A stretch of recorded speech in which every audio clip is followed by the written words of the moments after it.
एक और बड़ी खबर आपको बता दें, बीएमसी ने कंगना रनौत को होम क्वारंटीन से छूट दे दी है। कंगना ने होम क्वारंटीन के नियम से छूट की मांग करते हुए ऑनलाइन आवेदन किया था, क्योंकि वो मुंबई थोड़े दिनों के लिए ही आई हैं। बीएमसी अधिकारियों के मुताबिक कंगना 14 सितंबर को मुंबई से चली जाएंगी।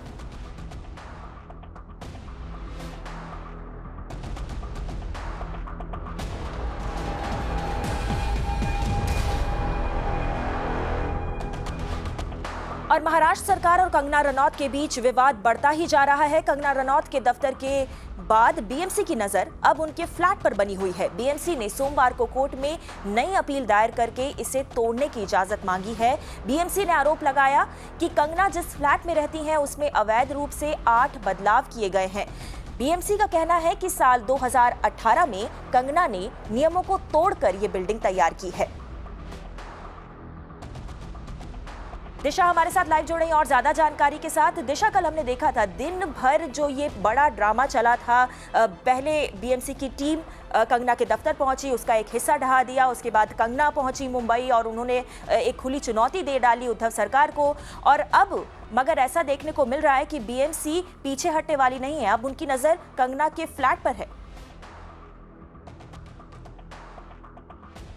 जी बिल्कुल, और 8 सितंबर को जिस दिन बीएमसी के अधिकारी कंगना के ऑफिस पहुंचे इंस्पेक्शन के लिए, उसी दिन बीएमसी ने एक फ्रेश अपील जो है दिंदोशी कोर्ट में फाइल की है, जहां पे वो कोर्ट से ये इजाज़त मांग रही है कि जो कंगना के घर का 2018 में जो स्टे ऑर्डर दिया गया है उसको वेकेट करने के लिए, ताकि उन्होंने जो घर में जितने भी 8 मेजर ऑल्ट्रेशंस या मॉडिफिकेशंस करवाए हैं जो इलीगल है, उनको बीएमसी तोड़ सकती है।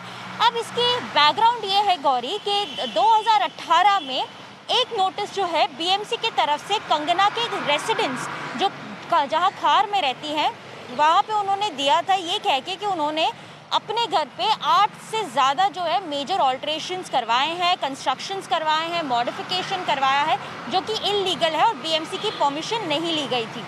उसके बाद कंगना ने इसको चैलेंज किया था ये ऑर्डर के ऊपर, और बॉम्बे और जो दिंडोशी कोर्ट की तरफ से उनको स्टे ऑर्डर भी मिल चुका था। उसके बाद जो है कोई मूवमेंट नहीं हुई थी। अब जो है 2 साल के बाद बीएमसी वापस ये नोटिस पे स्टे ऑर्डर जो है वो वेकेट करने की मांग कर रही है कोर्ट से, ताकि वो उनका घर भी जो है इलीगल जो कंस्ट्रक्शंस है उसको तोड़ सके।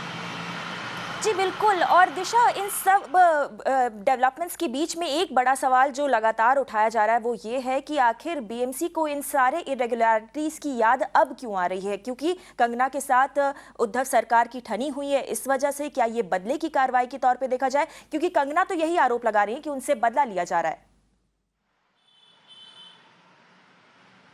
जी बिल्कुल गौरी, अगर हम इसकी टाइम देखें, वो एकदम ऐसे समय पर आ रही है जब से कंगना ने वो मुंबई ऑक्यूपाइड कश्मीर, पाकिस्तान ऑक्यूपाइड कश्मीर को लेके एक जो स्टेटमेंट दिया था लास्ट वीक। उसके बाद जो है वो जो शिवसेना संजय राउत को नहीं अच्छा लगा था, और उसके बाद वॉर ऑफ वर्ड्स जो है वो लास्ट हफ्ते से शुरू हो गई है।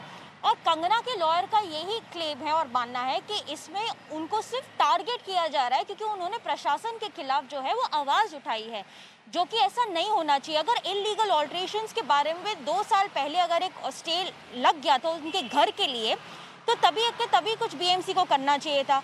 आज अगर उनको आज जाके क्यों समझ में आ रहा है कि उनकी दोनों प्रॉपर्टीज़ में इलीगल कंस्ट्रक्शंस हुए हैं? और बीएमसी का दूसरी जगह ये कहना है कि हमारा तो ये रेगुलर एक्सरसाइज है, हम पूरे एरिया में जो है वो इलीगल कंस्ट्रक्शन देख रहे हैं, और उसमें हमको कंगना के जो ऑफिस प्रेमाइसेस है उनकी खबर पड़ी। तो ये ऑफ कोर्स एक जो है वो एक फाइट जैसा हम बोल रहे हैं कंगना वर्सेस महाराष्ट्र सरकार की, और आज जो हाईकोर्ट में हियरिंग होगी वो फैसला थोड़ा दे सकती है गौरी उस पर कि आखिर में जो है क्या डिसीजन आने वाला है। जी बिल्कुल दिशा, शुक्रिया इस जानकारी के लिए। तो जैसे कि दिशा बता रही थी हमें कि बॉम्बे हाईकोर्ट आज एक बार फिर से कंगना रनौत की जो याचिका है उस पर सुनवाई करेगा। फिलहाल के लिए फौरी राहत दी थी हाईकोर्ट ने कंगना को, और जो पूरा डिमोलिशन ड्राइव है बीएमसी का उस पर रोक लगा दी थी, मगर आज फिर से करीब 3 बजे दोपहर को ये सुनवाई होनी है। कंगना रनौत के ऑफिस में हुई तोड़फोड़ के बाद महाराष्ट्र का जो सियासी पारा है वो पूरी तरीके से चढ़ा हुआ है। बॉम्बे हाईकोर्ट में कंगना की बिल्डिंग में हुई तोड़फोड़ को लेकर आज दोपहर 3 बजे फिर से सुनवाई की जाएगी। और बीते दिन हाईकोर्ट ने बीएमसी को फटकार लगाते हुए पूछा था कि बीएमसी के अधिकारी ऑफिस में तब क्यों गए जब वहां पे बिल्डिंग की मालिक कंगना मौजूद नहीं थी। हाईकोर्ट ने बीएमसी को कंगना की याचिका पर जवाब दाखिल करने को कहा है। वहीं कंगना ने आरोप लगाते हुए कहा कि बीएमसी ने यह तोड़फोड़ किसी मकसद से की है।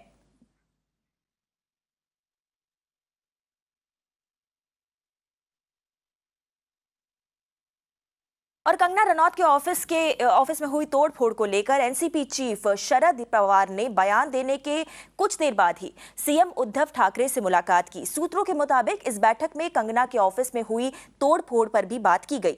आपको बता दें कि बीते दिन बैठक से पहले शरद पवार ने 2 बयान दिए थे। पहले उन्होंने कहा कि मुंबई में कई सारी अवैध बिल्डिंग्स हैं, लेकिन यदि किसी को निशाना बनाकर कार्रवाई की जाती है तो लोगों को बोलने का मौका मिलेगा। हालांकि इसके तुरंत बाद उन्होंने एक और बयान देते हुए कहा कि उन्हें कंगना के ऑफिस को लेकर जानकारी नहीं है, लेकिन अगर बीएमसी ने नियमों के अनुसार कार्रवाई की है तो ये फिर सही है।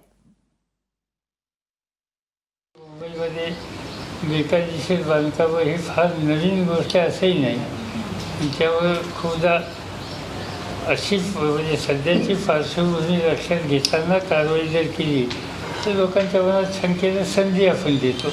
पण ठीक आहे, आता महानगरपालिकेचे अधिकारी त्यांची नियमावली आहे, त्यांना योग्य असेल नसेल त्यांनी काही केलेलं असेल। आपण अधिक महत्त्व देतो आहे असं वक्तव्य व्यक्त करणार आहे। असं वक्तव्य करण्याच्या संबंधीचा जन्मांतावर काय परिणाम होतो हेच बरोबर आहे। माझ्या मते लोक सिरियसली कोणी घेत नाही। महाराष्ट्रातल्या मुंबईच्या लोकांना या शहराच्या या राज्याच्या पोलीस दलाच्या संबंधीचा अनुभव अनेक वर्षाचा आहे। त्यांचं कर्तृत्व त्यांना माहिती आणि म्हणून त्या संबंधीचं कोणी पाकिस्तानची चर्चा केली किंवा आणखी काही केली तर त्याचं गांभीर्याने काही म्हणजे असं आपण लक्ष देऊ नये। इथल्या माझी तक्रार तुम्हा लोकांच्या होती आणि डिस्प्रपोर्शनेट पब्लिसिटी देऊन त्या सगळ्या गोष्टी मोठ्या केलेल्या आहेत। आपण दुर्लक्ष करावं, म्हणजे साध्या लोकांनी अशा सगळ्या चमत्कारी गोष्टीच्या बद्दल फारसं बोलतो। मयूरेश गढ़पते हमारे साथ लाइव जुड़े और ज्यादा जानकारी लेकर। मयूरेश, हम आपसे बात करेंगे ये जो बैठक हुई है पवार और उद्धव ठाकरे के बीच में उसके बारे में, मगर पहले पवार द्वारा दिए गए इन 2 बयानों के बारे में बात कर लेते हैं। पहले पवार ने दबे स्वर में एक तरीके से बीएमसी और उद्धव सरकार की निंदा की। उन्होंने जो कार्रवाई की कंगना के दफ्तर पर उसकी निंदा की, और उसके कुछ ही घंटों बाद उन्होंने अपने बयान को पलट दिया और कहा कि अगर बीएमसी ने कार्रवाई की है नियमों के अनुसार तो फिर ठीक ही होगी। क्या इसको राजनीतिक मजबूरी समझाई जाए या फिर कुछ और वजह है?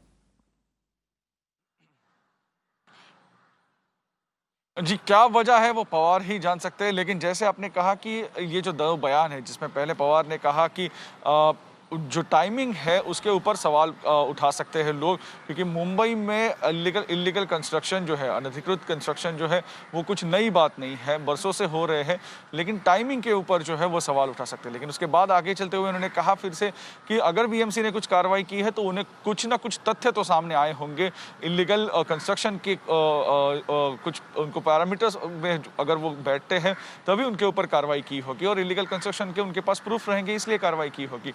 तो कहीं ना कहीं ये 2 कॉन्ट्राडिक्टरी बयान जो है वो शरद पवार की तरफ से आए थे, और हमने वही देखा कि देर रात जो कल मीटिंग हुई थी शरद पवार और उद्धव ठाकरे के बीच में, हालांकि कंगना रनावत का ये मुद्दा जो था वो उस मीटिंग में बिल्कुल इसके ऊपर बातचीत हुई, लेकिन बताया जा रहा है कि मेनली कल जो बातचीत हुई वो मराठा आरक्षण को लेकर हुई है।